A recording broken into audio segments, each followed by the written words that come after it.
हरे कृष्ण। श्रीमद् भागवत गीता के छठे अध्याय ध्यान योग का 13वां श्लोक।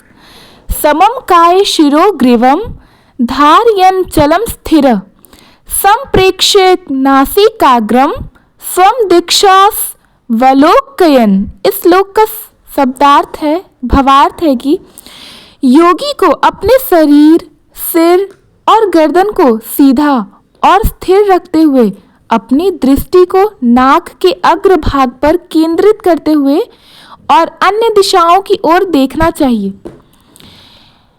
ऋषि गावलव एक महान तपस्वी थे जिन्होंने जीवन भर केवल एक मुद्रा में ध्यान किया। उन्होंने एक नियम बनाया, ना इधर देखना ना उधर देखना, केवल प्रभु को भीतर देखना। उन्होंने अपना आसन नदी के किनारे लगाया। हर दिन सूर्योदय से पहले वो शरीर, गर्दन और सिर को सीधा रख अपनी दृष्टि को नासिका के अग्रभाग पर केंद्रित करते थे और एक ही स्थान पर घंटों बैठे रहते थे। लोग आते जाते रहते थे, पूछते थे, छेड़ते थे, लेकिन वह टस से मस नहीं होते थे। एक दिन एक राजा आया। उसने कहा, गुरुदेव, आपकी शक्ति क्या है? ऋषि गालव ने कुछ नहीं कहा, केवल मुस्कुराए। राजा ने पीछे से एक सैनिक भेजा जो धनुष बाण से उन्हें डराने लगा, लेकिन ऋषि गालव की दृष्टि नासिका पर स्थिर थी। वह ना डरे ना क्रोध हुए, केवल शांत ध्यान में लीन थे। राजा ने मस्तक झुका दिया। उन्होंने कहा, जिसकी दृष्टि एकाग्र है उसका जीवन भी स्थिर होता है। ऋषि ने उत्तर दिया, बाहरी दिशाओं को देखना मन को भटकाना है, लेकिन जब हम अपनी दृष्टि को भीतर मोड़ते हैं तभी हम परमात्मा को देख पाते हैं। इस श्लोक से और इस कहानी से यह संदेश मिलता है कि शरीर की स्थिरता से ही मन की स्थिरता आती है। बाहरी दुनिया हमें विचलित करती है, लेकिन ध्यान हमें भीतर ले जाता है। एकाग्र दृष्टि से हम ईश्वर के दर्शन कर सकते हैं। योग में आसन, मुद्रा और दृष्टि सबका संतुलन आवश्यक है। 14वां श्लोक।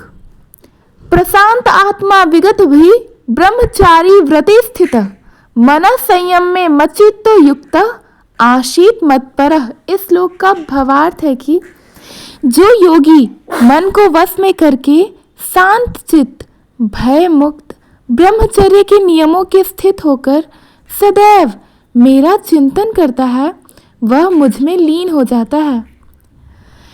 एक कथा बहुत पहले समय की बात है। एक युवक ब्रह्मचारी तपस्वी हिमालय की एक गुफा में गहन ध्यान कर रहा था। उनका नाम था ऋषि वृत्रदर्शन। वह पूरी तरह शांत चित्त, निर्भय और परमात्मा के ध्यान में लीन थे। स्वर्गलोक में देवता चिंतित हो उठे। इंद्र को भय हुआ कि कहीं यह योगी उनका पद न ले ले। उन्होंने अप्सरा रंभा को भेजा। रंभा ने मोहक नृत्य किया, संगीत गाया, चारों ओर फूलों की वर्षा की, पर ऋषि अचल, शांत और निश्चल थे। उनकी दृष्टि केवल मन में बसे श्री हरि पर थी। रंभा ने पास जाकर कहा, ऋषिवर, क्या तुम्हें मेरे सौंदर्य में आकर्षण नहीं?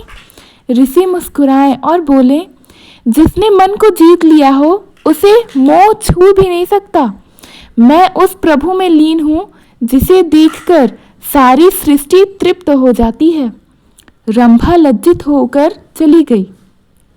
देवताओं ने आकाशवाणी की, यह वही योग है जहाँ मन वश में होता है, भय समाप्त होता है और साधक केवल ईश्वर का ही हो जाता है।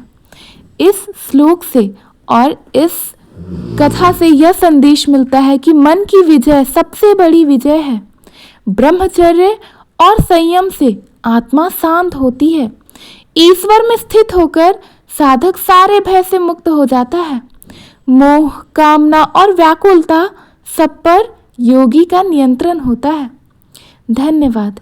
अगर आपको ये दोनों श्लोक का अर्थ समझ में आया तो प्लीज़ हमारे वीडियो को लाइक करें, अपने फ्रेंड्स फैमिलीज के पास शेयर करें और नए हैं तो हमारे चैनल को सब्सक्राइब करना ना भूलें। राधे राधे। राधे राधे। हरे कृष्णा। हरे कृष्णा।